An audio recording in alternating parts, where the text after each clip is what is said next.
నవరత్నాల వెలుగుల్లో doctor BR Ambedkar Konaseema జిల్లా. వైఎస్ఆర్ ఆరోగ్యశ్రీ, జగనన్న ఆరోగ్య సురక్ష. డబ్బులేని కారణంగా నిరుపేదలు అత్యున్నత వైద్యానికి సైతం దూరం కాకూడదన్న గౌరవ ముఖ్యమంత్రి ఆలోచనకు అనుగుణంగా డాక్టర్ వైఎస్ఆర్ ఆరోగ్యశ్రీ, ఆరోగ్య ఆసరా పేదలకు అండగా నిలుస్తోంది. డాక్టర్ వైఎస్ఆర్ ఆరోగ్యశ్రీ పథకం ద్వారా నగదు రహిత వైద్యం పొందేందుకు ఆర్థిక పరిమితిని కుటుంబానికి 1 సంవత్సరానికి 25 లక్షల రూపాయల వరకు పెంచడం జరిగింది. జిల్లాలో 66 ప్రభుత్వ మరియు ప్రైవేట్ ఆస్పత్రులలో ఆరోగ్యశ్రీ ద్వారా నగదు రహిత వైద్యం అందించడం జరుగుతోంది. జగనన్న ప్రభుత్వంలో ఇప్పటి వరకు 1,37,000 మందికి పైగా పేదలకు 339 కోట్ల రూపాయలు ఖర్చు చేసింది జిల్లా యంత్రాంగం.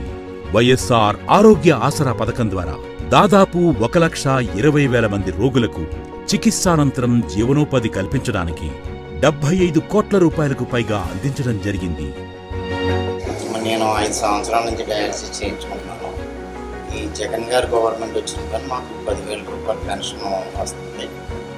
మళ్ళా అంతేకాకుండా 108 నుంచి సర్వీస్ కూడా మాకు ఇస్తున్నారు. ఈ 10,000 స్కీము 108 స్కీము వచ్చింది. అందుకని జగన్ గారికి చాలా వందనాలు. పాపకున్న కంప్లైంట్ రేర్ డిసీజ్, దానికి కోట్లలో ఖర్చు అయ్యే పని. ఆ బాధలో సీఎం జగన్ సార్ గుర్తుకొచ్చారు. సార్ దృష్టిలోకి వెళ్తే ఖచ్చితంగా చేస్తారని మేము చాలా ఆశతోటి వరదల పర్యటనలో ఒకసారి సార్ వచ్చారు. మా పాప గురించి చెప్పడం అనేది జరిగింది.